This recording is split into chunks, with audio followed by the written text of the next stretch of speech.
IVF చికిత్సలో 25% భారీ discount, free doctor consultation, free ultrasound scan, logo launch, Andro max advanced male infertility centre ను కూడా ప్రారంభించారు.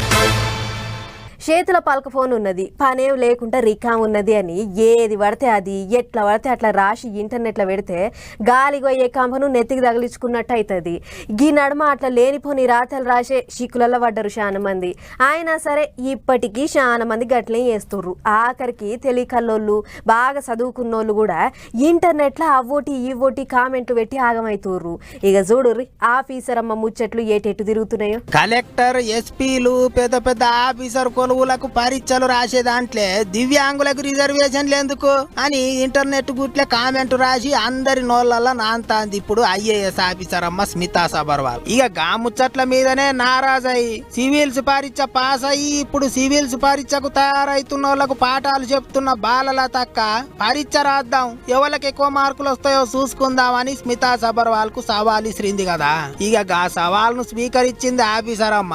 అయితే సివిల్స్ పరీక్ష రాసే ఏజ్ అయిపోయింది కాబట్టి ఇప్పుడు ఏం చేయలేము అన్నట్టు కామెంట్ రాసింది. అంతేకాదు దివ్యాంగ రిజర్వేషన్ ను వాడుకొని సివిల్స్ పరీక్ష పాస్ అయిన బాలలత ఆ రిజర్వేషన్ ను పబ్లిక్ కు సేవ చేసేందుకు వాడుతున్నదా లేకపోతే కోచింగ్ సెంటర్ నడపనికే వాడుకున్నదా అని ప్రశ్నించింది. ఇది ఇట్లుంటే ఇంకో దిక్కు స్మితా సబర్వాల్ ముచ్చట్ల మీద లీడర్లు కూడా గరం అవుతున్నారు.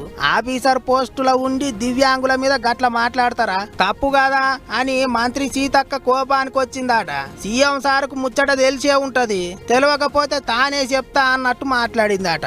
దివ్యాంగులు ఎంతో మంది గొప్ప గొప్ప పనులు చేసిండ్రు, గొప్ప గొప్ప స్థాయిలో ఉన్నారు అన్నట్టు సపోర్ట్ చేసిందట మంత్రి. అటు ఏపీ మాజీ మంత్రి జవహర్ కూడా కోపానికి వచ్చిండు. చదువుకుంటే ఉన్నమతి పోయినట్టు గిట్ల మాట్లాడతారా, క్షమాపణ చెప్పకపోతే ఊకునేది లేదంటాండు. గిట్ల ఇంటర్నెట్ గుట్లే పెట్టిన ఒక్క కామెంట్ తోని ఇప్పుడు పొట్టు పొట్టు రచ్చ అవుతున్నది. కొంతమంది ఆఫీసర్ అమ్మకు సపోర్ట్ చేస్తుంటే ఇంత మంది దివ్యాంగులకు సపోర్ట్ చేస్తున్నారు. అంతా చూస్తుంటేనైతే లొల్లి ఇప్పట్లో సలవడేటట్టు లేదు. ముచ్చట సీఎం సార్ దగ్గరికి కూడా పోయేటట్టున్నది. మరి ఏం చేస్తారో చూడాలి.